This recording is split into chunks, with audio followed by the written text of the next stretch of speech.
All right. Thank you, guys. I'm going to start then. So welcome to Flutter Festival. I don't know how many of you have heard about this thing called as Flutter, or is it new for you? But we are trying to do some kind of festivity around. It's been a while. We all came out, and we are all together. Plus, hello to people online, if there is any. What we are trying to do is we are trying to do a group of events in the space of few months. Yeah. And before I move to the next slide, I just want to introduce myself. I'm Sumith. By trade, I'm a product manager, but tinker a lot with techs. I build stuff. I've been doing Flutter for a while. So I'm also the GDG lead for this region, so Denmark and Malmo. So I have been organizing a lot of events around Google Tech, especially around Flutter. So as I said, this event is is a span of a few months, yeah, and we are celebrating Flutter. It's been 2 or 3 years now. We've been out there. We have huge intake from the community, and this is the first of that in Copenhagen and Malmo. Yeah, so I'm trying to do Copenhagen Malmo, so I may switch the next event to Copenhagen, come back here, and so and so and so. And what does it mean by Flutter Festival? First of all, let's just watch a video. And there's no volume. Announced. Please be advised and plan accordingly.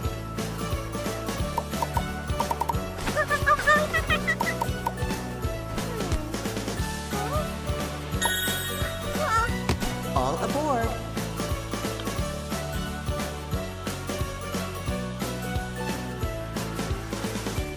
Hi, I'm Tim Sneath, Director of Product Management for Flutter and Dart at Google. Welcome to Flutter Festival. We're so glad you're here. Flutter's an amazing cross-platform UI toolkit, and today is about celebrating that. Your festival organizers have created a special space for you to learn, hack, and explore Flutter even more deeply than usual. Every single Flutter Festival has planned a great lineup of speakers, hackathons, and workshops. So I hope you come away from this event having learned something new and feeling inspired. Today is also about celebrating all of you in the Flutter community. We often hear that the Flutter community feels different than other tech communities, that it's friendlier and more welcoming. The camaraderie is uniquely strong. In fact, according to our most recent developer survey, the vast majority of Flutter developers feel safe to ask questions without judgment. We also see that after achieving a certain level of skill, Flutter developers are often motivated to turn right around and start giving back by sharing their knowledge and expertise with a new body of enthusiastic and interested learners. That was me. So I started my Flutter journey, and that was Tim. He is the global product manager for Flutter. I started my journey by learning Flutter in an event like this.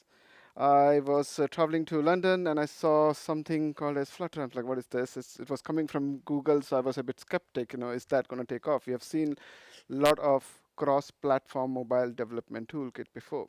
So Flutter is the same. Yeah, you can build apps on multiple platforms. And I think the multiple platform goes a bit more further than just mobile. It's Windows, Linux, and also web. Yeah, so after learning that, I started thinking, okay, we need to actually also try to have some workshops and build up this community. Yeah, so this is what I do. I try to build up the Flutter community in this region. Okay, so how many of you guys have used Flutter, or is this the first time you're hearing it, or you have heard it, but you're like not sure? First time, okay. Oh wow, few of the first timers, that's good. Okay, so it would be interesting because today we will be learning Flutter. At the same time, we'll be touching on another Google technology, which is Firebase. Yeah, and for me, it marries very well together because if you are trying to build something fast and you have this backend there's no need for actually thinking, should I use MongoDB or anything else? It's that you have this backend where you can actually start building your app, ideas. A lot of people have ideas like, I want to build something, I want to get it out there. So it actually takes away all the blockers that you have. Yeah. Okay. So Flutter Festival. Yeah. The reason why I wanted to push this is basically there's so much commitment from the Flutter team and the Flutter evangelist team to give away, bring you guys back and have more engage. So what we are doing is we are actually giving away few stuff. Yeah. So if you participate, I have a sample somewhere here. Yeah. I think. So I ordered it, but it didn't arrive in time. So only have the stuff that was for one person. So we have a community mug. Yeah, we got some T-shirts, some Google socks, some stickers, and some of the Google glasses. Yeah, but then you have an option to actually go a bit more deeper today, engage with me, talk to me, learn a bit more, maybe finish the workshops, and then you can actually fill in a form, and we can actually send these to your place. Yeah. So only thing with COVID and everything else going on that I wasn't able to bring those stuff here for you to take away tonight. Yeah. Yeah, definitely. This is all about the swag. And if in the introductory video you notice that bird which has been dancing around, that is the bird people wanted, yeah, and that is what they call as a dash, and a large dash is literally large, yeah. Everyone wants that thing, so definitely go for it. Yeah. So that is our Flutter mascot, yeah. And how are people online? If you want, again, keep an eye on this form, this URL, and then send us your details, and I will definitely send it to you home. Definitely, you're not supposed to memorize that URL. I'll actually put that in the end of the slides here. Then another way to get these swags is basically please promote this, what we are doing. Yeah, put it online, take pictures now, and say we are here in Malmo and trying to learn Flutter. And thanks Flutter Festival. So hashtag it, put it online, send me that tweet or LinkedIn post or whatever. And then definitely the large bird is coming towards you. Yeah, it's flying towards you. Okay, so I did this workshop just a week ago in London. And this is a workshop that we will be working on today. Barcoded, I know from computer it would be difficult. You have to face it the other way around. So the URL for that is Foo Café Flutter Chat codelab.netlify.app. I'll go through that in the meanwhile once I'm finished with all the slides. Yeah, we get that away and we move into that. So, but what we're building is an app which is for attendees where we want to chat among each other. It's like a closed social chatting app.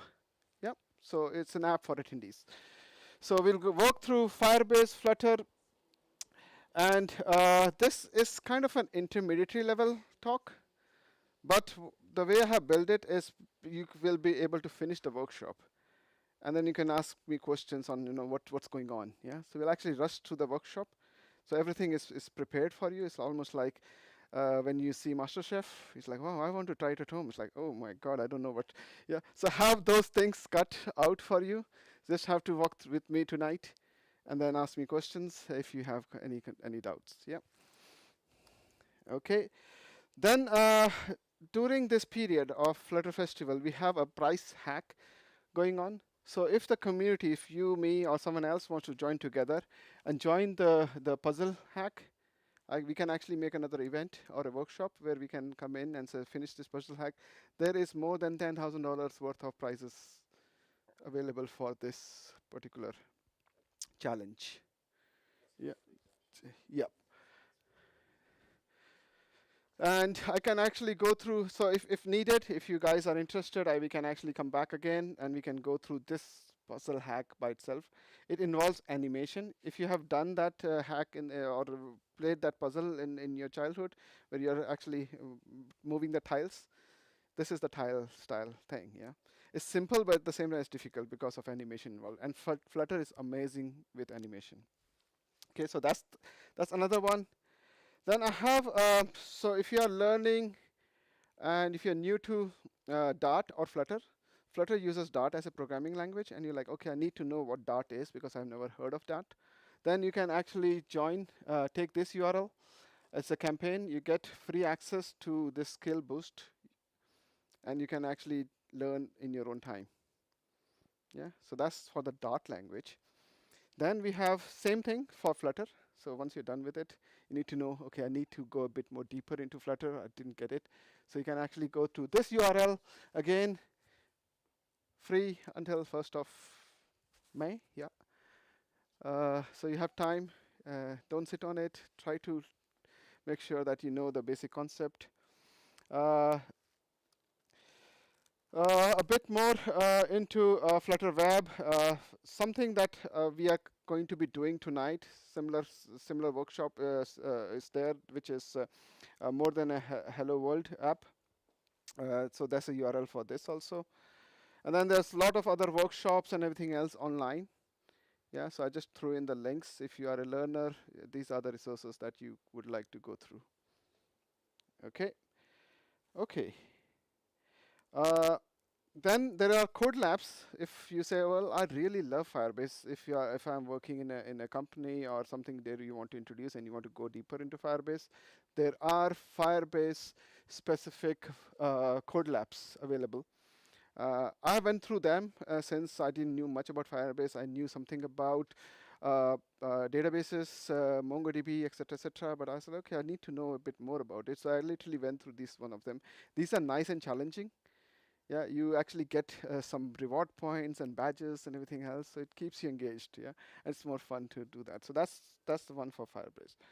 And I don't know how many people are using Google Cloud, but if you want to know a bit more about Google Cloud, and these are the things that you have to pay a lot of money. Yeah, so you want to know a little bit more about Google Cloud. Again, there is a free access to that for you guys to go through. Yeah.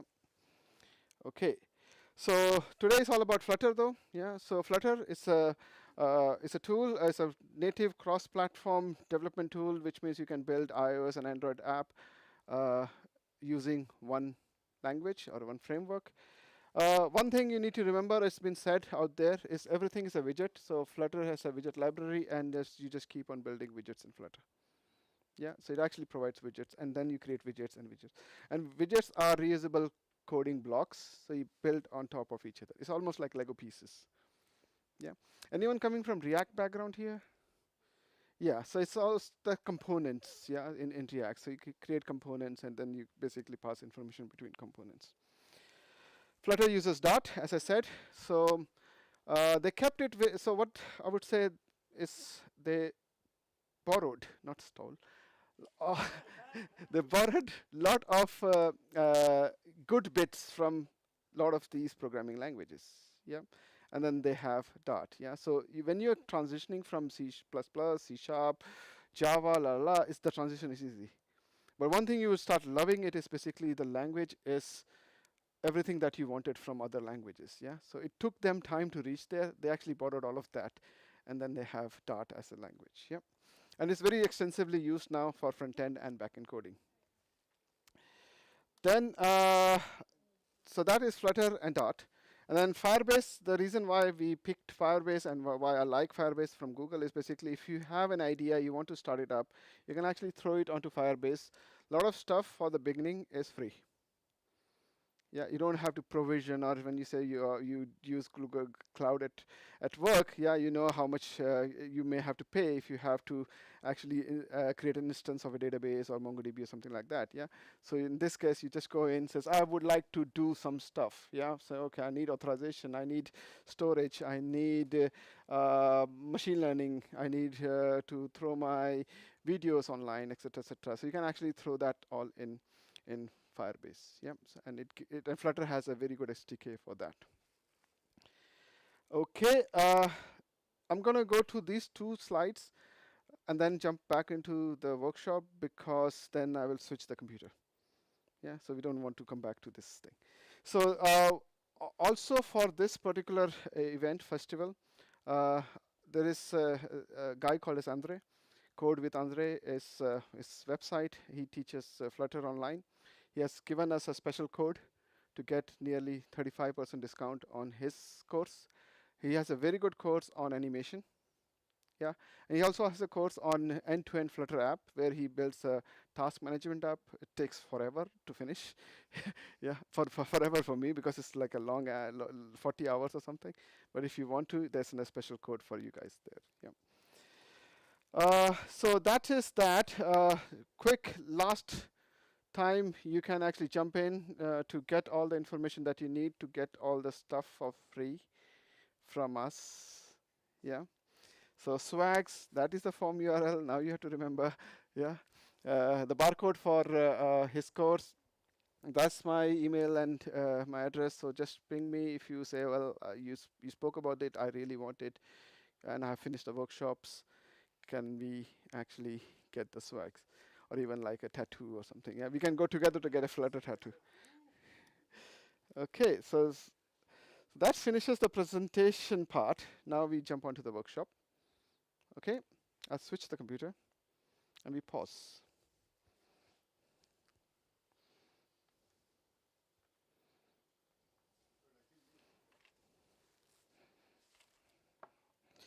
Can I take the power also?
Can we do the we are back kind of suddenly? Da da da da.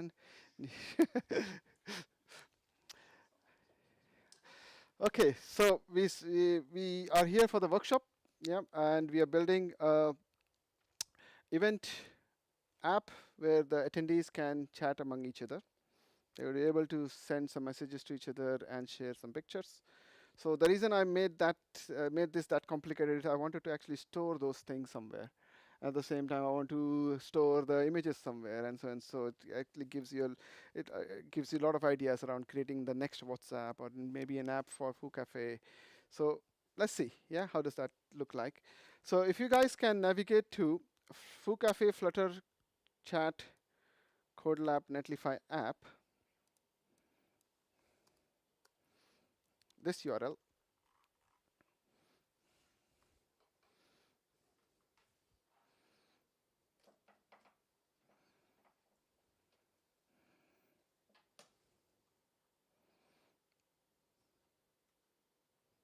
Okay, are we there yet? Few of you guys, okay, cool.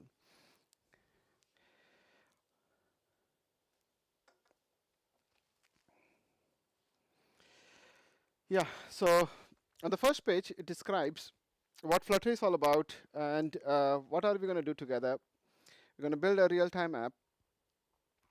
We have so these are the pathways. Yeah. So the step 1, 2, 3, 4, 5, 6, 7, 8, 9, and 10. Yeah. Up till 8 is essential. 9 is fun, and the 10 is basically lots of information where you get stuck. And I know for sure we get stuck a lot because we're building a complex app that people take a month or something to build. Yeah, so we're trying to do that in the next hour. Okay. I haven't updated this picture, so maybe next time after this workshop, I will get the updated picture and update this. So this is all online. You can do it in your own leisure also if you are not able to finish it today. Yeah, most of the things I've tried a couple of times, so it does work. But still, you have all my details, so we can actually, and all of this is online. So if you think that the step is wrong or you needed a bit more information, you can go in and edit this directly on GitHub. Yeah, I'm happy to take in from you, pull requests from you, so that we can actually collaboratively improve these workshops and create more workshops. Super. So first thing is introduction. Over here, uh, it talks about the prerequisite of getting your machine ready. Yeah, you can download Flutter from docs.flutter.dev. Yeah, and if you want to check your installation is working on your machine, you run Flutter Doctor on your machine. Yeah. So I'm gonna go to PowerShell. If you have Mac, you can still use Terminal, and you can do Flutter Doctor. Flutter Doctor checks your machines to see whether it has Flutter available. It has it has the SDK. It has what type of tooling do you have installed. So in this case, I have both Android Studio and VS Code. And then it has information about the devices that have. As I said, Flutter actually works on desktop and web and mobile. So it says 2 devices available. It actually is thinking that maybe I'm creating a web app. So Chrome is also available. Yeah. For a while, for this app, actually we can keep on working on Chrome. Yeah, because it's UI. But then when I have to think of mobile, I may have to switch gears and use an emulator. Yeah, but you don't need emulator for now. Yeah. Okay, so we checked your machine that it actually works with Flutter.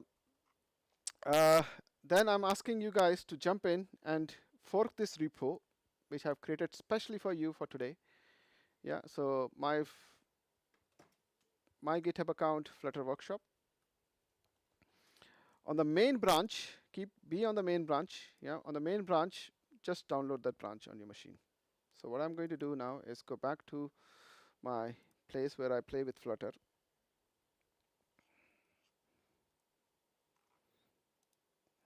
Copy the URL and clone it. Can use normal command prompt git clone and the URL.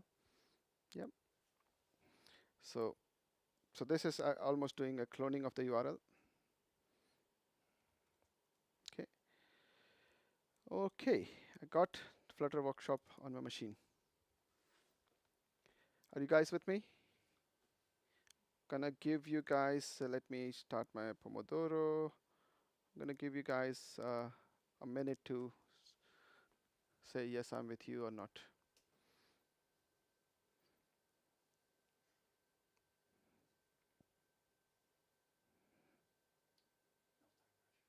No time pressure.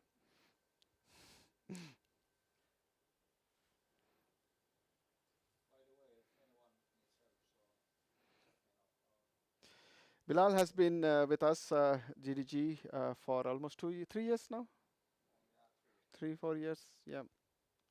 So he knows Flutter. Yeah, a little bit. Not like Sumith, but a little bit. Then I actually work as an app developer with Flutter, so I've been building for the company I'm working on. So there is potential. There is hope. Okay. Flutter run, it defaults to. Yeah, but you need to be in the So I've downloaded the code. Yeah. yeah, you need to be in the folder and then Flutter running. Yeah, and then it defaults to So on my terminal or on my command prompt, I go to the workshop folder. I go one level up because in the steps I said do a Flutter create. But that has been done for you already. You know, the whole thing about being a chef. I have all the onions and everything else cut out so I don't cry on telly. So for that, this step has already been done for you. If you want to, you can still run it on a different folder, and that will create you the app. Then I need to, just like if you guys have worked on JavaScript, you need to do npm. Yeah. So Node Package Manager gave me all the Node packages. Yeah. In this case, they are all getting this thing from pub. Yeah. So give me all the packages from pub.dev. Yep.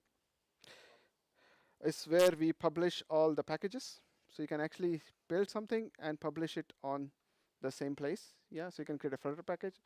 And then I think I'm going to jump on, that's a good question. I'm going to jump onto that place. So pub.dev. And this is, Unless you know Flutter, the name is not obvious. yeah, exactly. Yeah. Sorry. Just so you know, those people in the live stream can't hear the questions, so if it's I have to repeat it. Yeah. So the question was, what is pub, or where are all the packages? And it's on pub.dev. And on the pub.dev is official repository for Dart and Flutter. And it has so much. The growth has been exponential. Yeah, a lot of people are literally, and this is why the community has grown like that. Yeah, is there's so many packages out there. It's like I'm not able to do this. Oh, there's a package for that, and we'll learn a lot like that for beginners today. To how do we get all the popular packages for this particular app? Yep. Okay, so I was on my folder. Let me see how does it look like. So I'm going to go one level deeper. Foo Café. I'm using VS Code. Yeah. So if I do code dot, it opens Visual Studio Code for me in the folder that I'm looking at. Yeah. So let's just go back to our workshop page. So it says go to the folder, do a pub get, and do a Flutter run. Yeah. So since I already opened it, I'll gonna go to pubspec.yaml, and I'm going to download the code. So that is almost doing pub get. Yeah, pub get running. So it's downloading everything from the internet. Yeah, where everything is. So all the, and this right now does not have too many packages from the public. Yeah, so all it's looking for is basically a Flutter SDK and maybe some icons. Yeah, so that's all it's looking for. So it was able to download that. I have a feeling that the Flutter SDK has some dependencies in turn, if they work with dependencies the same way in other package management systems. Yeah. So that means like if you're actually saying Flutter, it basically downloads loads of other packages. If it has internal dependencies to other packages, it does not. Yeah. So so that bit from the SDK is SDK, and then everything on top. And this particular what you call startup project has not many dependencies. Yeah. So it's basically I haven't started. It's almost like a clean slate. But because this is a workshop and we only have a few hours, yeah. When you create a new project yourself, when you would have ran the Flutter create project name yourself, you would have seen all these folders. Yeah. So I've created all these folders for you, and this is what I believe for the startup. Yeah. If you have an advanced project, there's a different pattern. But for the a very quick, I would say 3-man team or something like that, you can still go with this particular folder structure. So you got the data, helper, models, providers, screens, services, and widget. Separation of concerns. Yeah, and some of you guys came from React world, so similar stuff. Yep. In my data folder, I'm basically saying generally I create data.dart, which is empty for putting some dummy datas. Yeah, so I want to try something out for UI. I don't want to call an API. I will use that and then fill it in with other stuff. Yeah. Then I have helpers. I use like we generally have some helper functions, some extensions, and so and so. I also use it for creating my constants. Yeah, so that this one place for that information. Yeah. In our case, I'm using this for theming. Yeah. So I'm thinking I'm building an app for Foo Café for this event where we can talk among each other. So theming is greenish, yeah, and green and white, and a little bit tinge of silver. Yeah. So kind of using that. Yeah. It's almost like a starter project for me. Yeah. When I'm kicking off a new idea or something like that. Yeah. So, oh, okay. I want to try how this looks like. Then I have models for my business models. Yeah, so like user models or restaurants or messages and so and so. Yeah. Then we have providers, screens for screens, services for any services, which could be an API service, a database service, a database service, local database service, and so and so and so. Yeah, so you can actually have that. And then finally, widgets, where we'll keep the widgets. But the starting point of a Flutter project is main.dart. Yeah, just like I think most of the programming languages.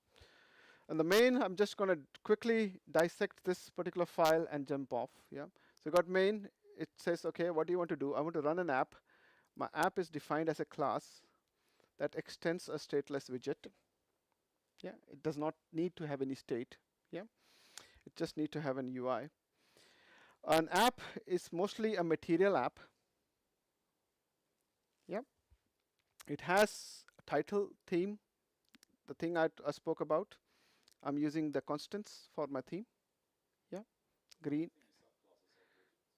Everything is a widget. Yeah, yeah, yeah. Everything is a widget. Is a widget. Is a widget. Is a widget. And then, so this is my material app. Yeah, so that's the skeleton of UI. Yeah, the top edge. Inside that, I'm actually saying, okay, there's a home, and the home, can you call another class, which is a home page, and this is out of the box when you create a Flutter app, out of the box widget. Yeah, what I did is just for fun, I added some stuff for you to enter a name, some text, yeah, and so and so. So let's just see how it looks like then. Yeah, and then I can decide. Now you said it runs by default on Chrome, and that was what it was doing. I can keep on running, but I can then switch it from here. Yeah. So if I have my emulators, so if this was Mac, it would have shown me the simulator for iOS.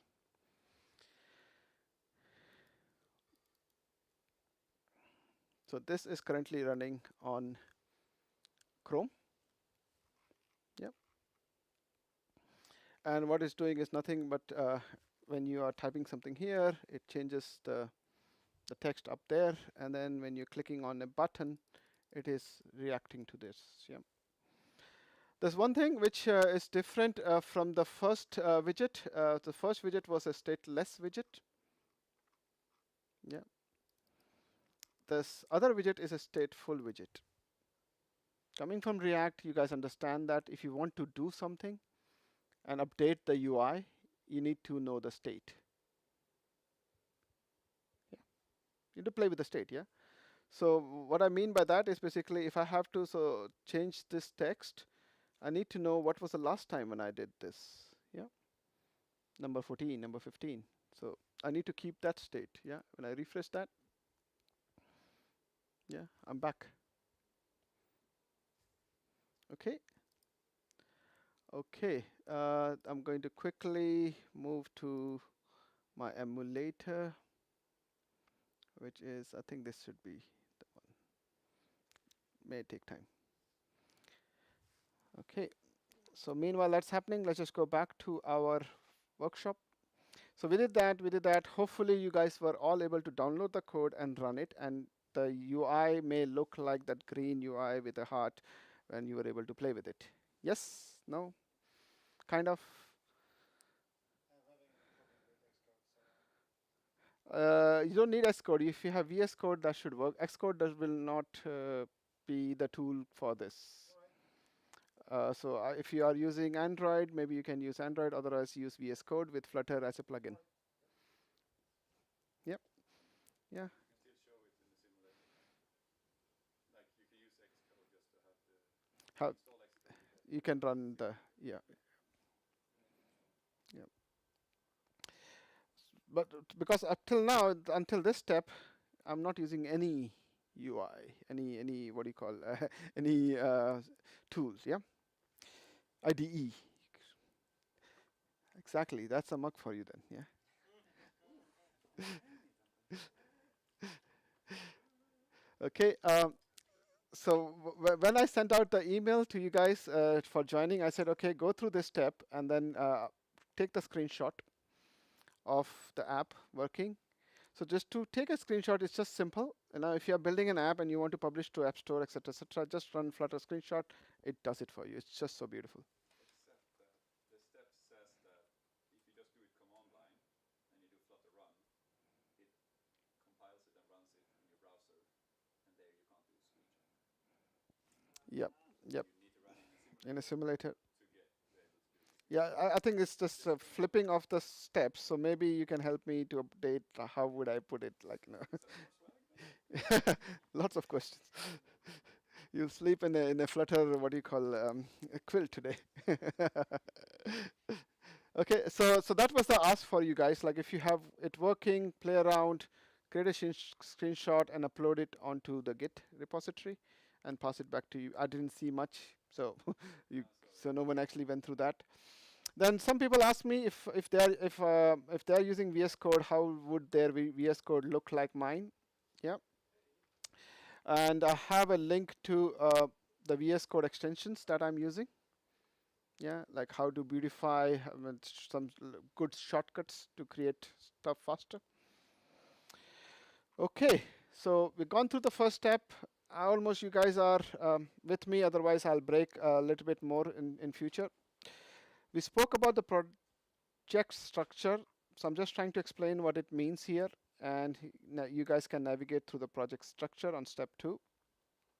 I went through pubspec.yaml with you guys, and then I went through the main. Yep, so 1 and 2 done. Step 3 is more tricky. Now this is where I said I'm already prepared to actually use Firebase. Yeah, so let's just go and build that part of our app. So we go to Firebase.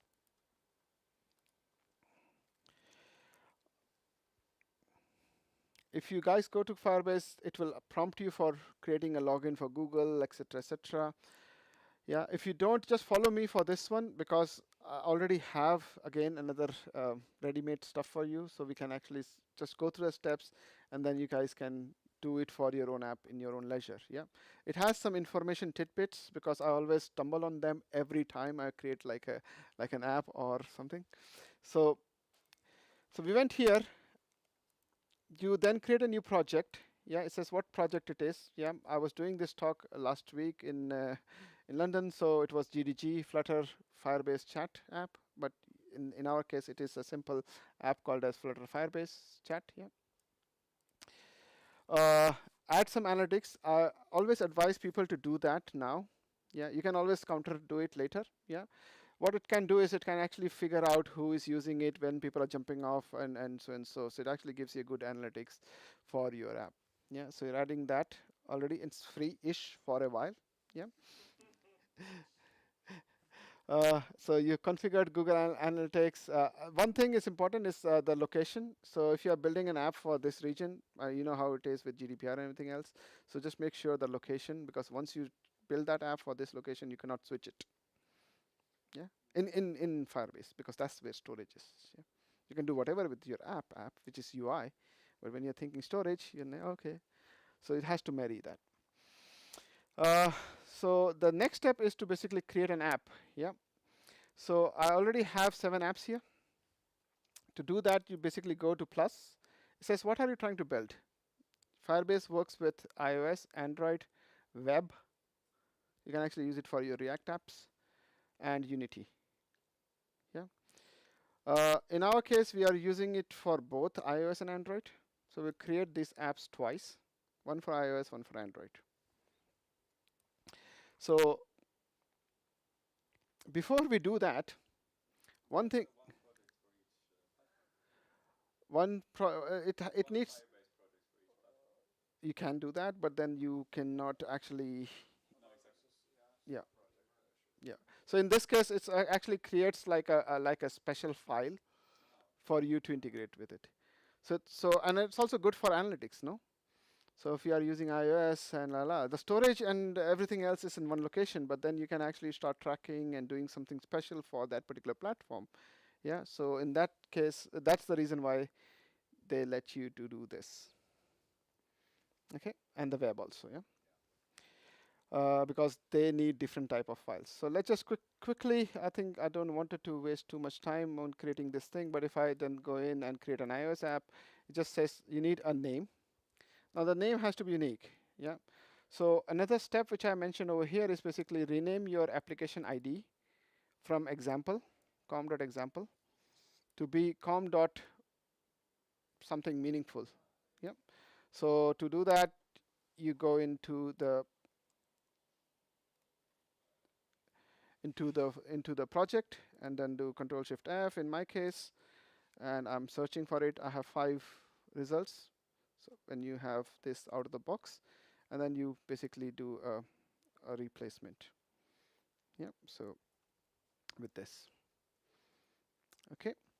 I'm not doing it because I have a special recipe, so I'm going to quickly switch to the ready-made stuff, you know. So I actually came to, I think I came a few years ago here, and Danish pastries, yeah, it's like a thing. So I'm like, oh wow, I want to learn Danish cooking. So I went and there's like a 2-hour workshop. I don't think you can get a fluffy Danish pastry in a 2 hours workshop. So the guy, the chef who was teaching us, yeah, he just, oh yeah, you guys grind it and everything else. And then after a while, he said, okay, there's a ready-made thing which I did last night. I'm going to pick that out and we continue. I'm going to do something similar here also, yeah. So we continue. We did, assuming we did the renaming, we created an iOS app in Firebase. There are some special tricks you have to do if this is not a Mac, but if it was a Mac, I would be seeing there's an iOS folder. Yeah, I would be seeing when I right click on it, open in Xcode. When you open in Xcode, it has a runner folder. In the runner folder, you may have to do some configurations there also. Yeah, and I've described that in those steps here. So you actually download the plist file and put it in the runner folder. Then same thing for Android. Yeah, so you go in, you create a new app, you update the name. There are some special activities you have to do. You download the Google Services JSON file. From there, on the next step, and you place it under the app folder. Now, this is always stumbling for me, yeah, because there's a app folder, and inside there's another folder which has another grid file, yeah. So this particular file has to sit inside here, yeah. So that's why I always come back to my own walk through to say, okay, where was this file supposed to be? Then I add the SDK to the project, and so and so and so. So these are all the steps that I had to go through. Once all the steps are done, so I got all the stuff from Firebase when I created the app, yeah, and now I have my app ready.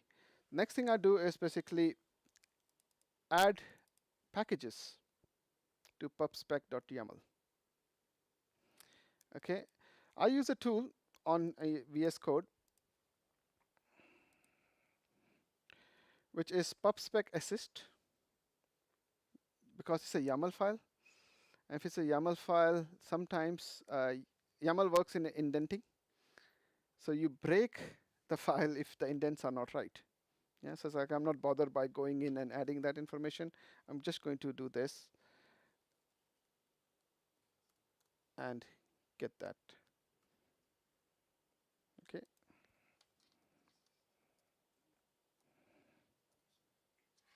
So if you notice, it actually went in and pulled that file and updated this one automatically. Yeah. Otherwise, the alternative is basically you go in to PubSpec and find that. Over here, it says, okay, that's the one. Go in here, copy the dependency, and put it in this file manually. Yeah. So I think I like Assist because you're working fast, you just want that particular one. It actually has a lot of good options. So have a look into the extension, the previous page where I said what extensions I'm using, and this is one of the extensions which I really admire from one of the community members. Okay. Take a break. Just give me a minute-ish, and then we'll take a break. Yeah. So what we are doing here is basically for us to connect to Firebase, we needed Cloud Firestore, where we are storing the information. We need authentication. Up. We need the core, Firebase core. I'm just using messaging because I'm thinking a bit more future that I would be able to send like notifications. Yeah, saying, oh, there's a message, and then you click on it, you open the app. Yeah, maybe that.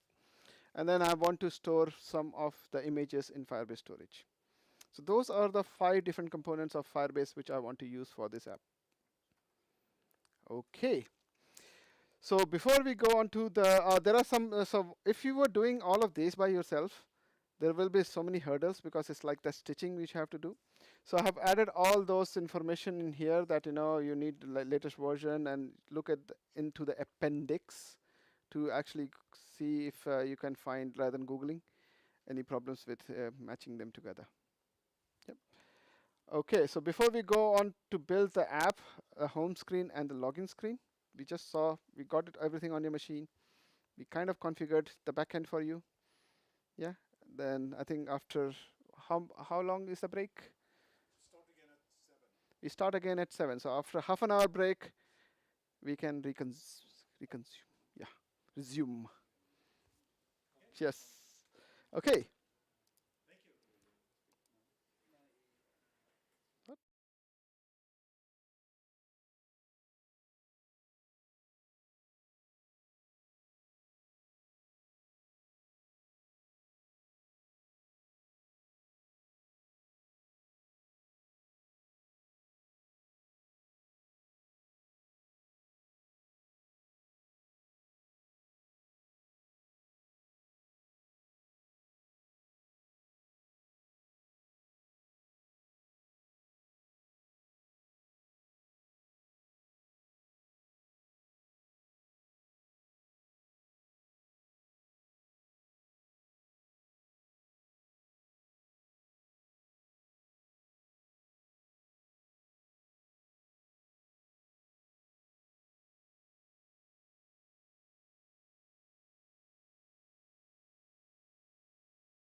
Okay, welcome back.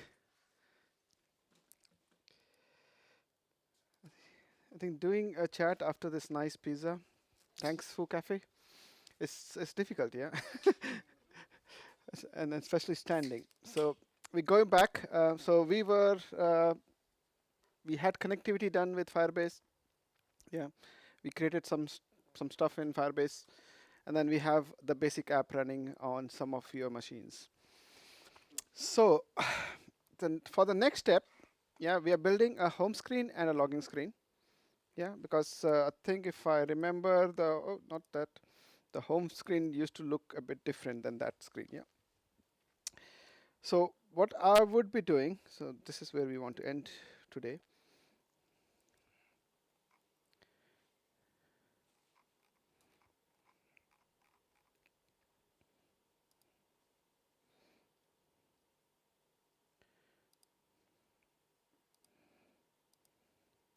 So what I'll be doing is I'll be actually switching to a new branch.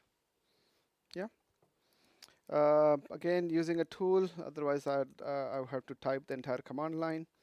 So the branch is called as 03 setup Firebase. Okay, so that's the branch I want to switch to. You can run a command line git checkout -b and the name of the branch, or you can go in here in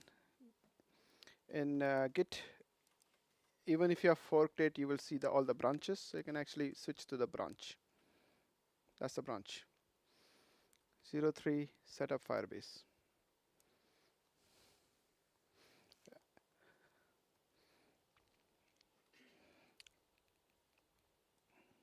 Okay. And what I'll do is, if someone is following online, I will go into admin of this one. Give me a second. Should have done it during our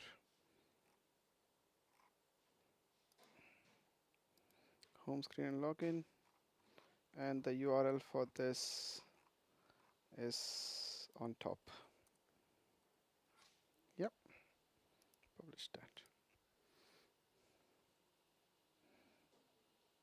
Okay, so I'm gonna go back. Step number 4, home screen and setup. So what we need is basically we need a login screen. And I spoke about putting code in different folders. Yeah, so that it can actually do only the thing that you want that particular piece to do. Yeah, separation of concerns. So for separation of concerns, we'll create a new file called as authservice.dart under the services folder. Okay. So if I go back now here inside services folder, create a new file called as authservice.dart. Just 1 second, something is wrong. Nope.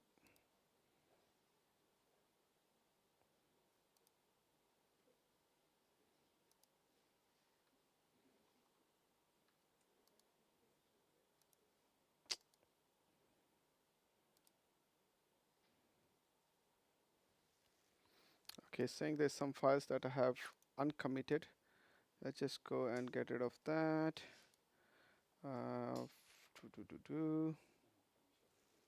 Reset. Because I was wondering why the file didn't appear. Check out the branch one more time. Okay. So now we are in the branch, yeah? 03 setup Firebase. Cool. Okay, and to prove that we are in the right branch, go back to pubspec.yaml and you'll see all the dependencies there, yeah? So that was the last step in the previous step, yeah? So we have all the dependencies. So if you want to make sure that you are on the right branch, make sure that in pubspec.yaml you have the dependencies. Okay, so going back, add an authservice.dart. So I go back to services. So what we are saying here is basically anything to do with services, external services, I'll put into services. You are also thinking of something like dependency injection. Yeah. So suppose I create a service that has that is inheriting from an abstract class.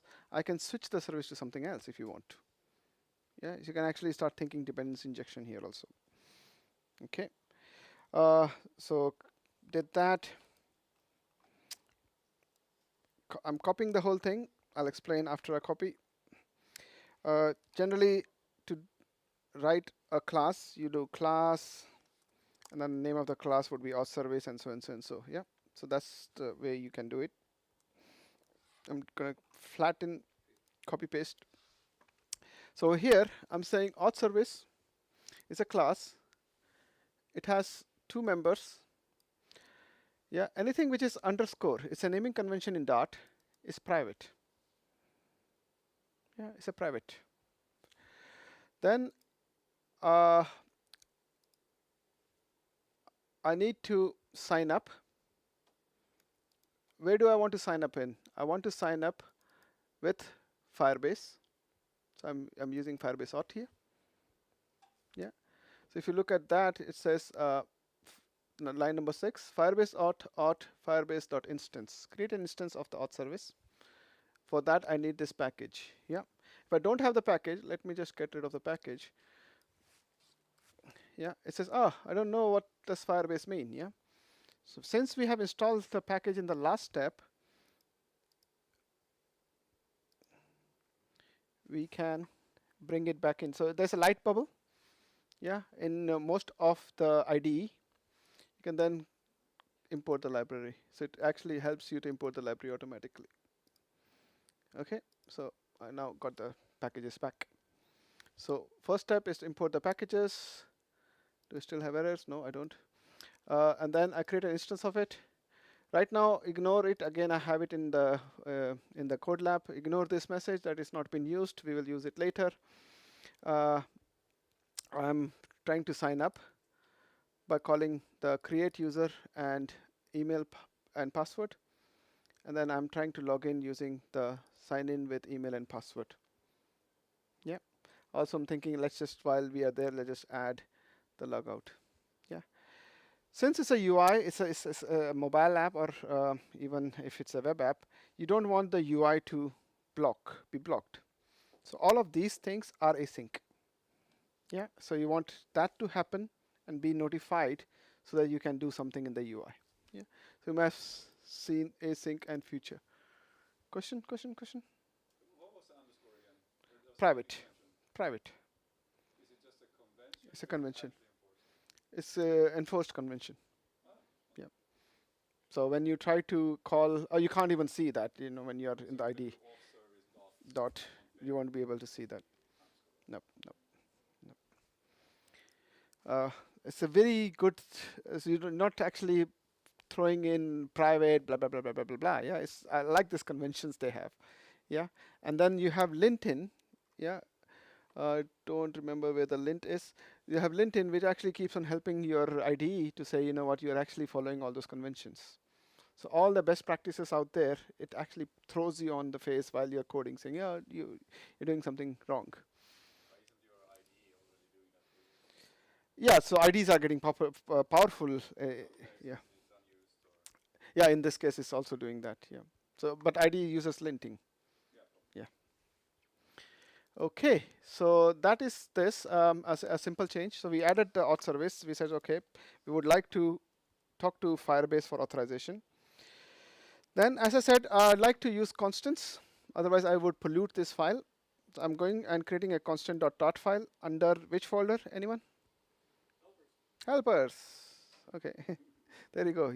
Would you like to have glasses then? Wow, it's broken glasses now.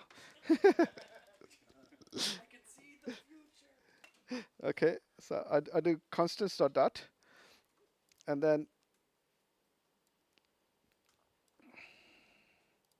add that. Yeah. So I'm not typing too much. Yeah, because we only have an hour left now. So in this case, the thing that what I'd like to import is Cloud Firestore. Cloud Firestore is where I would like to create my database. Yeah, and it will have a collection called as users. Yeah, so it's like a table. Yeah, users. I also like to store some chat. I've preemptively thought to actually add the storage also. Yeah, so just creating some references to those things. Yeah, because we are building an app, most of the things that we do is singleton. Yeah, singleton. One instance, can use it everywhere. Yeah, so I'm not worried. What's that? Global style variables. Yeah, it's like one time I would like to initiate this reference for this and that. Yeah, so now I can use it throughout my app. That's the idea. Yeah. If you're using building a web app and you have a backend, you can't use singleton because everything has to have its own unique instances. Yeah. Okay, cool. Now we go back to auth service. So we created a database instance. If you look back into my auth service, I'm just signing in or creating a user. Yeah, I'm not doing anything with the user. So the moment the user signs in, I like to store that information in a table called as users. Yeah, so I go back to auth service and add this information.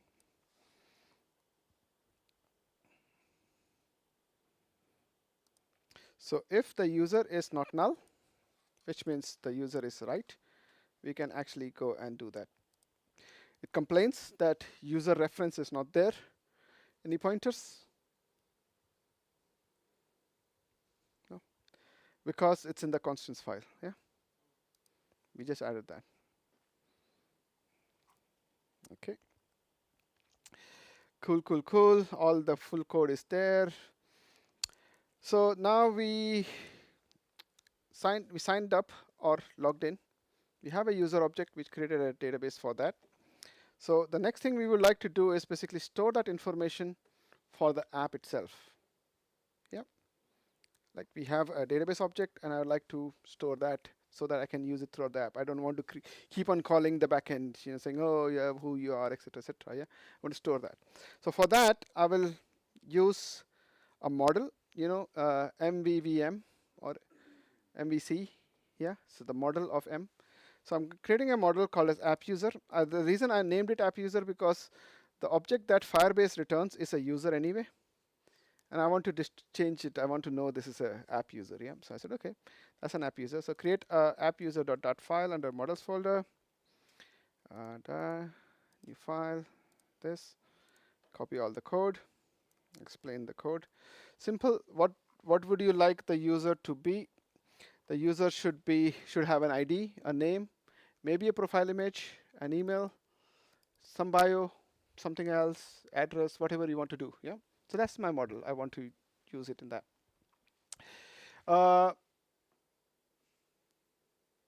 Anyone can tell me what is this?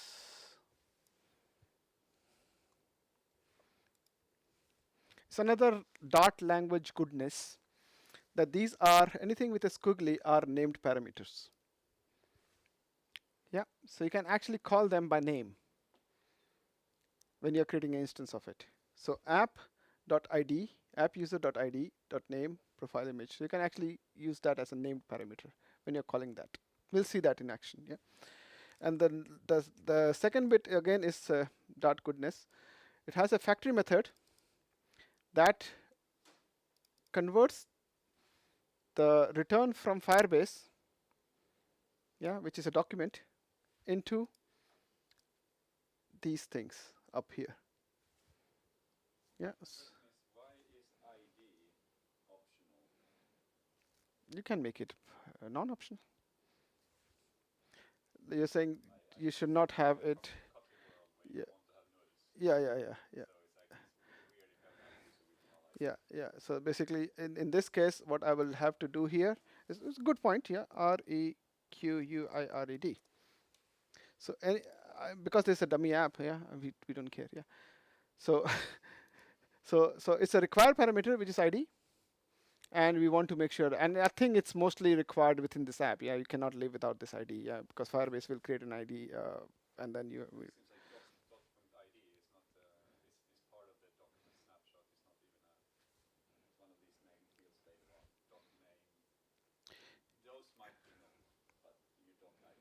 It's probably not, yeah. It's always returned. Good document always have an ID. Otherwise, document is null. The whole document is null. Then Firebase. No, because it doesn't exist. The document doesn't exist. Yeah. So, yep, good point. But it's just another feature which we exposed here by saying required, which means now wherever I use that, that has to be required. Yeah, I think he wants me to break the app. Yeah. So let's see, because maybe it's required and I'm not using it later. Yeah. Okay, so yeah, FYI for you guys, and try to learn more about name parameters and the factory. So we just went through. Okay, and then if you were building this app at home and not using the pre-made recipe, you would have to go in here and enable Firebase. Yeah, or Firestore, and have the rules for you to allow what you can store and not. Yeah. Now it's streamed, so I think now everyone knows that they can actually store a lot of stuff in. Yeah, but I can always turn it off. Yeah. So that is this step. Yeah. So make sure the database and authentication step set. The authentication step is basically this one, where you go to authentication. In our case, we want signing method to be enabled, which is email and password. Yeah, you can have others like Google, Apple, or anything else, or on your own provider. Okay, so that is this and that. So all the information is there. Now we're going to do is the login screen, and the login screens ends up in the screens folder. Yeah, this is one way of building it. Yeah, much better way would be using a block pattern or something else, where you're actually taking all the stuff that is related together more closer. So let's say that you don't need login, you can get rid of all the stuff around login. Yeah. In this case, we have authentication and login separately. You could actually bring that all together into a login component. Yeah, I've seen that in React sometimes. Yeah. Okay. So we got login screen dot dot. Lot of code. Not gonna go through all of it. Let's just quickly paste it and see what happens. Does not break it. Yeah, so that's one good thing. To quickly go through that. Login needs some state, so it's a stateful widget. Okay, if you were supposed to create it yourself, you would actually, there's shortcuts for Visual Studio and Android Studio and other IDs that you're using. You will say STF, which is saying, okay, what do you want to do, and it will actually autofill everything. Yeah, so you can say my login. Yeah. So you don't have to write this much code by yourself. Yeah, there's lots of shortcuts. Okay, so on that. So I'm creating a short. I'd like to actually create like an ID if I'm creating a screen. This helps for me to navigate to different places. It's almost like a URL thing. Yeah, so navigate to this ID or that ID. So that's kind of a thing which I generally do with the apps which I've built. Yeah. Boilerplate. So since it's a stateful widget, it needs a state. What we are trying to do with the login screen is either we want user to sign up or login. So we need three information from him. Yeah, email, name, and password, or email and password. Yeah. So again, another thing which I generally do is basically, so this is the way I create a form. So it is uses the form widget. It needs a key. And then every text field, so this is a text field, I kind of separate it out into its own code. Yeah. So this is the name text field. The advantage of that is basically you can add and remove fields when you need it. Yeah. So because it needs a lot of things, and we'll see why. Yeah. It needs padding. It needs some decoration, rounded corners. It needs some CSS style icons and validation. Yeah. So I said, okay, have your own thing. Yeah. And it's a good thing if you have a habit of doing that, then you can actually make it like a CSS. Yeah. So you can say build something else and give it a parameter which takes the name and the validation. Yeah. So try to move as much as possible as a component. Yeah. So you can start reusing it. Okay. So you got a form. There are two types of form. One is a login form. Login form only needs two text fields. Yeah, email and password. Other one needs email, password, and name. Yeah, and the rest is all boiler code. It actually is very clever in terms of checking your validations, etc., etc. Okay. It then calls auth service. Yeah. Every widget has a build method. Yeah. How would you like to build? Yeah. So first thing before that is I'll create a service which is auth service, and then in the build method I have the same thing, a scaffold, which has column, different cards. I put in the this is an old code. I put in the def fest. I think it's going to break. No, do I have the def fest asset? It's not there. It's going to break.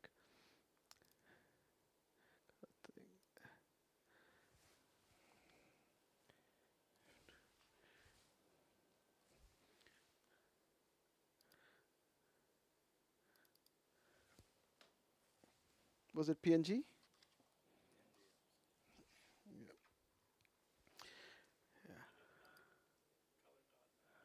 .png. Yeah. I think the Codelab is not updated, or I'm looking at the wrong Codelab.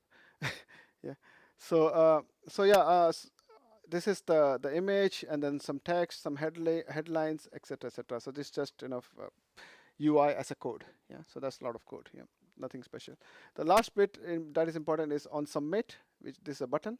We call in a submit button. Yeah. Submit button actually checks which tab are you on, and then based on that, it actually either logs you in or signs you up. Okay, so let's see if it still works. So the next step over here, are we looking at the right one? Because my screens are blue.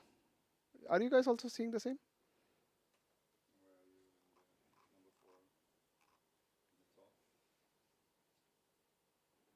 seeing the same. Okay. They're supposed to be green.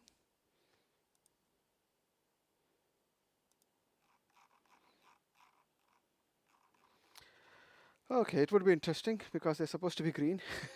Yeah.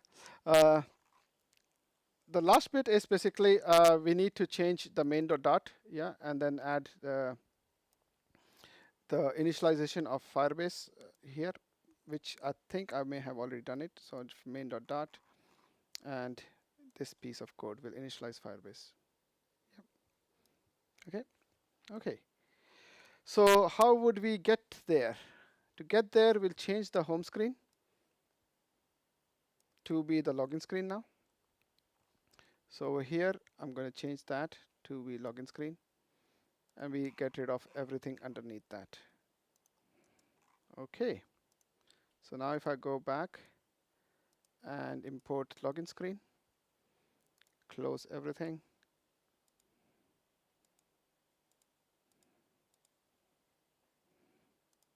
Run the app.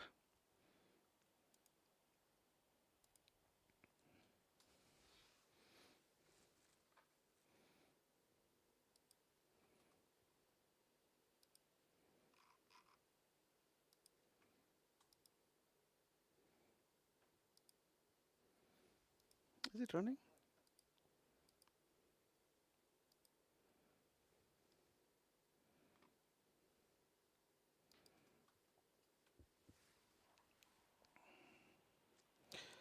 Okay, let's see, where does that take you? So that is wrong screenshots. And yeah.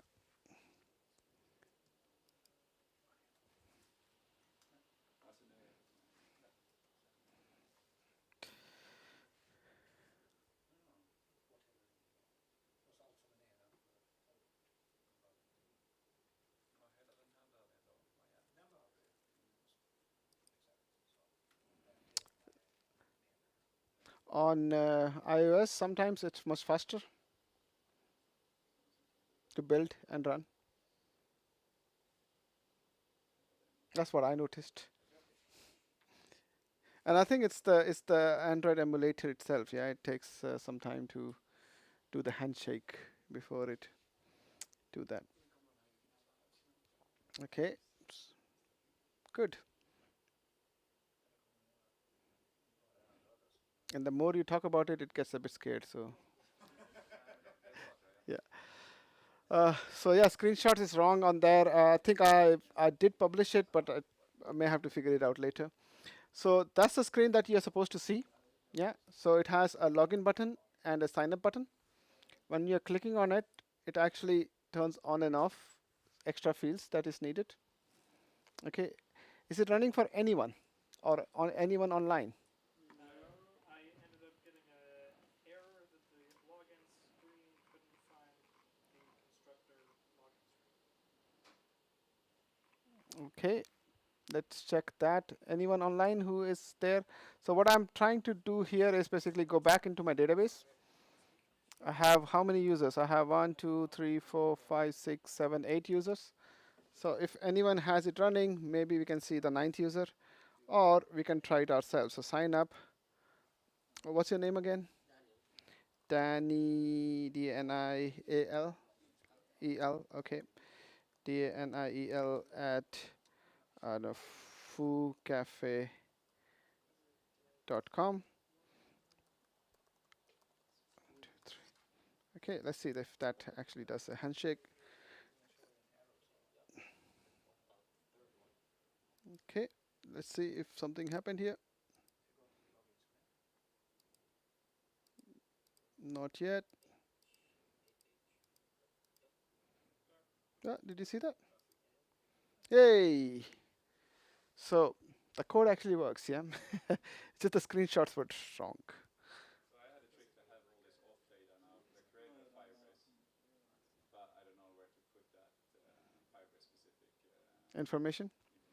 So if you switch, if you can switch to the one which I am using, you would be actually using this database. Yeah, but where do you do this at? Because I started mine now, and then it says Firebase options cannot be enabled when creating a default app. So I think. Okay, I'm gonna take a second and come back. So basically, I have from my earlier setting in Firebase, I have all this. I said add a web app. But you need to add a, whichever. Was it in the web? Are you running in Chrome or are you running? Yeah. So this one So Chrome. So Chrome is a bit more tricky because for the web app, we need to. So you will see a folder like this, which is web folder. In there's index.html, and there are like a zillion and one step to actually point it to that JSON configuration. To so it's somewhere here under script.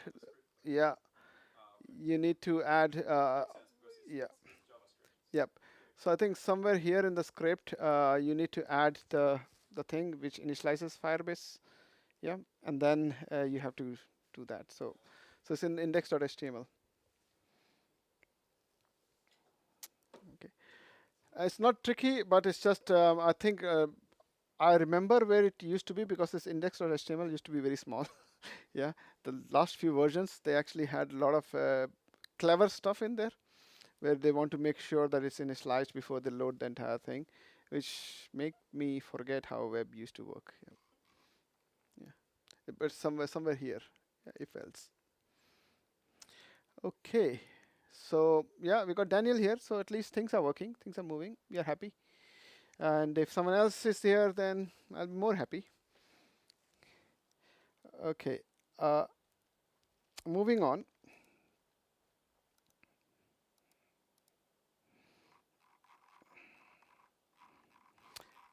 Wow, moving on to the next one.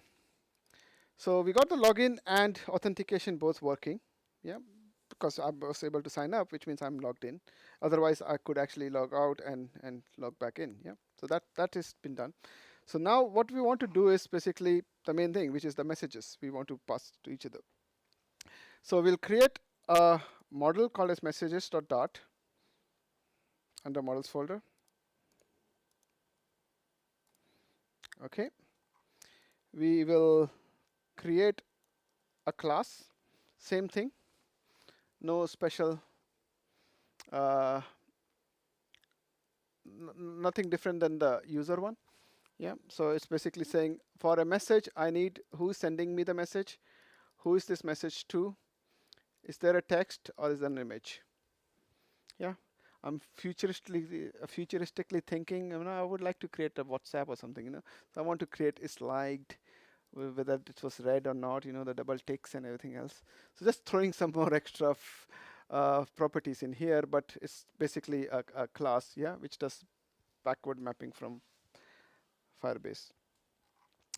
Okay, but I don't want to touch Firebase because I want to build the screens first. So for that, what I'll do is I'll actually create a dummy data. So under my data folder, I'll create data.dart, which we already have. We copy this.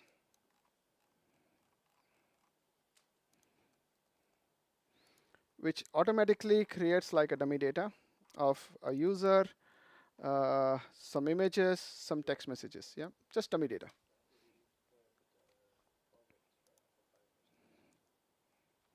Okay. So what do we need then next? Anyone? We have the data. We almost have a login. We need a screen. Yeah. So we're gonna go and create a chat screen.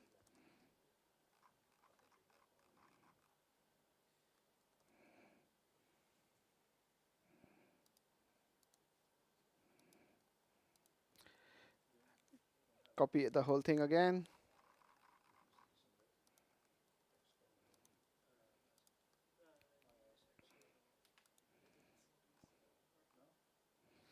So we have the screen ready. We have the data for it. We want to navigate to it. Pop quiz for the mug is gone. The t-shirt is a bit big, which, yeah, it doesn't matter. So where do you want to put that information to navigate to the screen from the main page? So on main.dart, I'll change the login screen to be chat screen, yeah? So this step.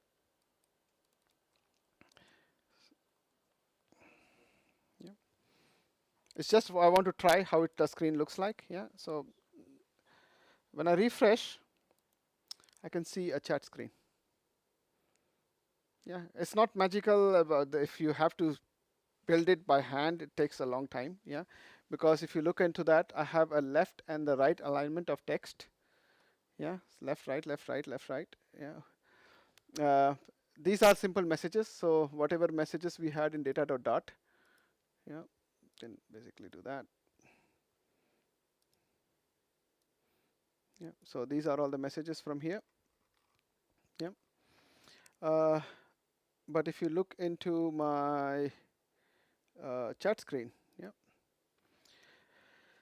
it has a build method, it has a scaffold, it has an app bar which says chats, that's here, yeah. It has a list of messages, so that's the list view builder. And let me make it a bit bigger. And if it is me who is sending it, I want it to be on this side. Otherwise, I want the message to be on this side. Yeah. So just the orientation of the messages. Yeah. So that's how you do it. So this is just a list builder, and then we need a composer where you can compose your chat. You know, like this thing where you can type or select an image. Yeah. And as I said, I generally like to move my components a bit outside of the code. Yeah. So I can play with it. So I have a private method called as build message composer, and the build message composer is basically similar thing that you can see here. It's a row which contains an icon. So this is a row which contains an icon, and the icon has borders, etc., etc. It has a text field. That's the text field, and it may also have a button, which is a send button. So that's just the UI for this chat window. Okay. So I feel like if we go la la la, baba, step number 5 is also done. Very fast, yeah? Okay. But this is just me sending chat to, don't know. Yeah. So we need someone to send chat to, who are the attendees of this conference. So we'll come in here, we create an attendees screen. Yeah. But for attendees, we would like to get the information from the database, yeah, from the Firestore. So first thing we need to do is basically get that information from database, which means we need a database service now. So we go back here and services, new file, up. database service dot dart, and same magical copy paste.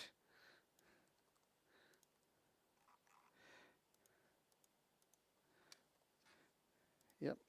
So let's just quickly run through that. Database service is going and getting data from Firebase user reference. If anyone can tell me where the user reference is? Constants. Yeah, so it's in here. So that's user reference which is in constants. It says if we actually ever make a search functionality, we can actually use the search user, yeah, by this thing. Get all user is what we are interested in. We want to get all the users, yeah. So get all users and avoid the current one because it gives everything. I don't want the current one. I know who I am, yeah. So that's that. Okay, my database is ready. Now we have the app user, which is the app users all the information, but we want to know who is logged in. Yeah, and if anything changes for that particular user, I want to store that information. So I create a user data.dart file again in the models folder. And then I quickly will run through this thing. Yeah, so this is a special one. So user data.dart extends change notifier.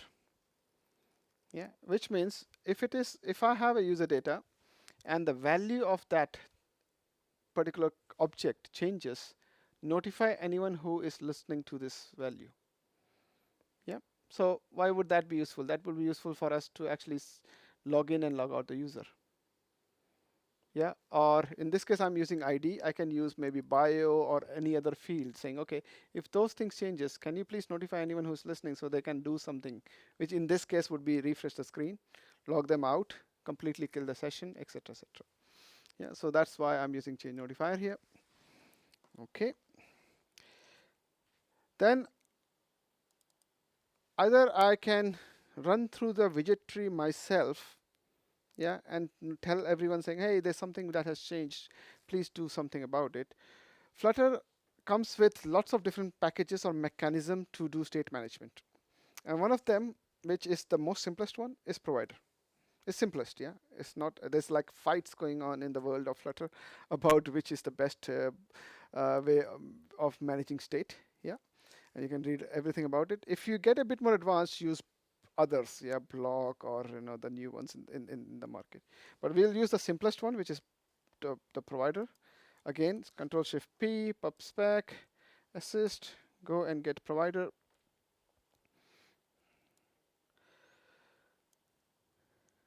It's running. Okay, done.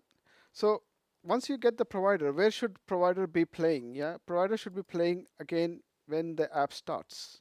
Yeah, it should start saying, okay, when the app starts, I need everyone to know who is going to be providing the state or dependency injection across this app. So I'll actually move back into the main.dart, and in my run app, add a multi-provider. Yeah. When I started building this app, I started with single provider. But then I said I need database and everything else that has to be passed across my app. I'll use a multi-provider. Yeah, and if I have everything in place, I will quickly add all the imports. Okay, all the imports are there.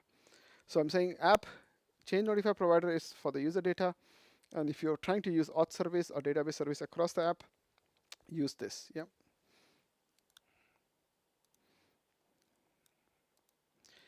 Okay. Now sometimes when you add something literally on the top of the app, yeah, which is main, you may have to refresh or recreate. Yeah, so that's why I closed it. And let's see, is there any other screen? So now, remember we were navigating to either a chat window or the login window by home in the main. Yeah. But what we can do is we can know if the user is logged in, go directly to the attendee screen. Otherwise, go to the login screen. Yeah. The if else thing. Yeah. And we have the provider for that, yeah, who can actually give me that information if the state of the current user changes. So on the home, I'll actually create get screen by ID and routes. Go back here. Home. Yep. I have not defined get screen by ID yet. It's a private function, so I'm going to pick that up from here. And I like this approach because then you can keep on adding stuff when the app increases from 2 screens to 5 to 10. So you actually have everything in one place. There are multiple ways of doing it. There are new routers and navigations now. Navigations too. You can actually use that also. Yeah, this is the simplest way of doing it. Okay, so now I have the user. It's coming from Firebase. So the users, if you remember, yeah, comes as a stream. Yeah, because you make a request to Firebase. Firebase says, hang on, let me figure it out. I may have to do some stuff. Yeah, I may even need to call your auth provider that use OAuth2 to actually send you a message for authentication, and then I can give it back to you. You know, the two-factor authentication. So it's not like it's just saying, okay, yes, he's a user. Yeah, it can be multiple steps in there. So that's why we have streams here. Yeah, so stream builder.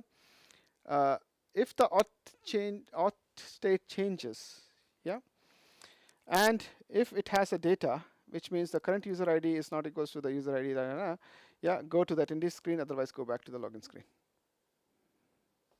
Okay, we don't have the attendee screen yet. So the next thing to do is to build an attendee screen. And in the screens folder, I will create a new file, attendee screen dot. Lots of code in there. Up.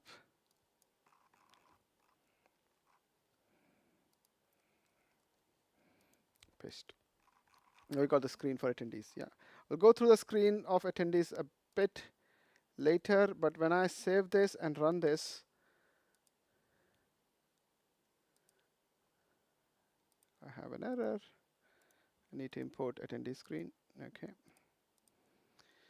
So everything is a widget. You see, everything is a widget, yeah? So you just import and export stuff. So it's almost similar to React, actually. You know, like you create a package and then say, okay, import that thing from this file, la la la la la. So there's separation of concerns everywhere. Okay, let's see. It's going to take its own time. Meanwhile, we can actually run through the code. So you go here and you come here. Okay. Still get some more real estate. I didn't talk about this thing. So you have an option to run the widget inspector. Yeah. So suppose things are not flowing in. I think there was time when me and Bilal were working together on an app where we wanted to do something, and it's a very good way of understanding the widget tree. Yeah. So you have an app bar contains text, icons, etc., etc. So it's like a very good way of checking this out. Yeah, what is happening within my screen, and it changes as you are changing the screen. It's almost like Chrome DevTools for Flutter. Okay, we have the attendee screen. Okay, so running through the code of attendee screen, that screen is very simple.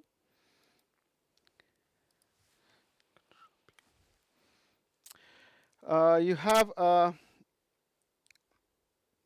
the first thing is during the initialization, go and get the data from Firebase. Get all the users from Firebase, excluding myself. And then you have the text attendees, which is the app bar on top. We got an icon button, which is the logout icon button here. Yeah. And actually already done the code, so I don't have to explain you. So on the icon button, it has a press event, and the press event actually goes and calls the auth service logout. Yeah. Remember, we created an instance of auth service before. Yeah. So if I'm using provider, I don't have to create an instance again. So provider of auth service. Yeah. So the provider, what it's doing is actually within the tree. You see, it's over here. Yeah. Within the tree, it's actually passing that thing that you set up initially all the way down to any widgets which are embedded within a widget and within a widget. Otherwise, what I would have to do is basically ask the top widget, saying, give me that information in as a parameter to my constructor. Yeah, so you always have to go and say, hey, give me what you want me to do. But what provider is saying is, I will give it to you, so tell me. Yeah, and it's actually providing that state of that particular object to every widget within the tree. Yeah. Hence, if you this is the first time I noticed this. Yeah, it's already here on the root. Yeah, multi-provider, and then da, da, da, da, da. Okay. Send it down. Yeah, or use Redux or something for state management. Yeah. Yeah. In the props. The props. Okay, so yeah, then that's separation of concern. Over here, I'm building a list. Yeah, and this is just a list. Yeah, and the list has a circular. Where you go? Where you go? Where you go? Is that just a material layout thing? Scaffold is on the top as so scaffold start from here actually. Yeah, so this is the scaffold.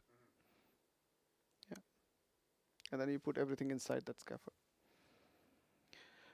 Yeah, and then rest of the stuff is basically rows, columns of that. So you got like a label, a container which contains a label, and then you got additional information. The next exercise we're going to do is we're going to add a profile image also, and so and so and so. Yeah. Okay, that is the end of this one. Yeah, that's the end of this one. Then one thing which I was actually asking you guys to do is, if you want, you can move the all attendees as its own component. So it's just best practice. So in the widgets folder, I will go in, create a new file called as all attendees widget dot.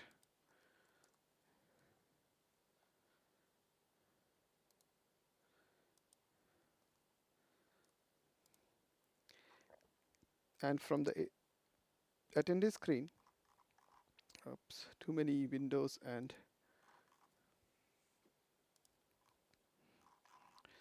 from the attendee screen, yeah, I'll move this class to that.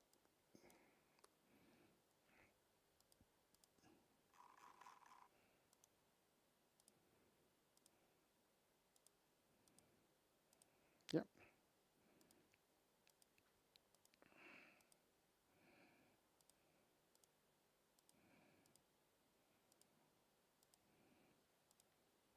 Okay, are we done with the imports?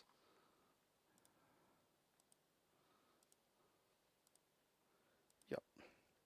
So that in the attendee screen, I actually then say this attendee is not here, it's in my widgets. Yeah. So try to keep things out so you can actually start reusing it. Yeah, like buttons and so and so. So this is just a best practice suggestion in the Codelab. Okay, we're done. So nothing changes. It's just we moved stuff around. The last bit in here, homework for you, is to get the images for the attendees. So what happened? We were able to log in. We were able to store that information in Firebase, the user information. We have some dummy data for your messages. We even went back to Firebase to get all the users. We have attendees. Yeah. So now we would try to create a good profile for the attendees and jump in and have messages for them. Yeah. So the next bit, again, I think we are very close to the end, and maybe some of you guys would have also been exhausted. Yeah. Yeah, is to basically add this thing, yeah, which will enable them to edit the image, store it in Firestore, and for that, I think the next step is basically use a compression library because you're transferring some images. Rest is simple. One thing to look out for is where where is it gone? You need to enable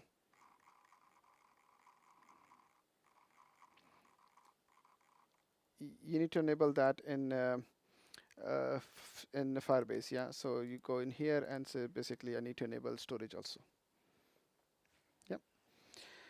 What else do I want to show you guys? Yeah, and then navigation to the chat screen.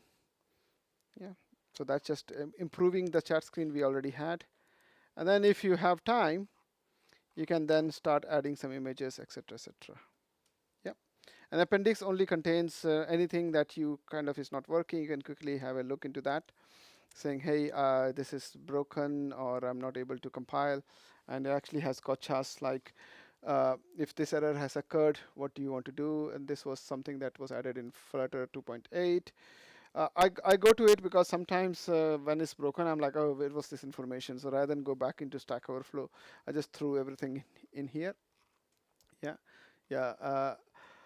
And again, if you are actually building an app and you're like, okay, I would like to deserialize, maybe even make a web app or do something. Yeah. So one of the ideas that I think we had it, no, where we were sending messages, and we would like to auto translate that message. Yeah, saying this is the original message and this is a translated version. You can actually then use functions. Yeah, and anytime there's an update on the message, auto fetch the translation and add it back to the message. Yeah, so things like this, and it's like 20 lines of code. Yeah, so there's a way you can actually install the Firebase tool on your machine and do that over there. Another thing is basically if you have Firebase in it, so you are building a web app. Let's say you're like, okay, I don't like this thing about building a mobile app, and you were able to figure out the index.html. You can then actually do a Firebase init. Yeah, look back into the Firebase instances that you have, create a web app, and deploy directly to Firebase. Yeah, you can host this thing in Firebase itself. So all of those small information I have added into the appendix.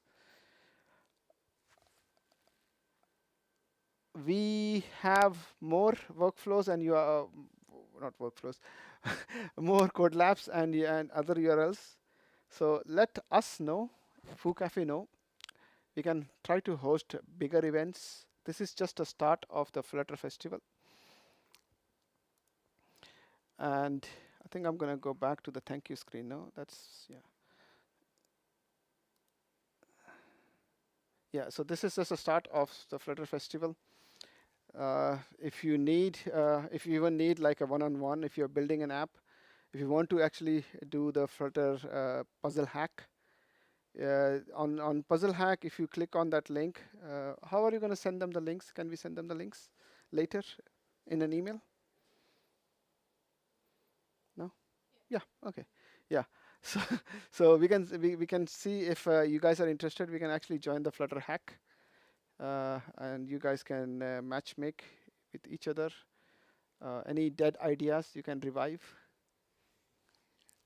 Yeah, you see how easy is it? Yeah, and once I have the scaffold, this done, you can change the theme to actually automatically get the login, authentication, storage for free. Yeah, the final version of the app. If you look into my GitHub, if you download that version, which is somewhere here, yeah, 9. Just delete those screens that you don't need. You already have login, authentication, storage, everything ready. Yeah, which is a combination of. But in your work, maybe you are using APIs. We can actually we have done those workshops also where we are actually using APIs, GraphQLs, and so it actually works with that. But it's a start. So welcome to the community. Thank you, guys.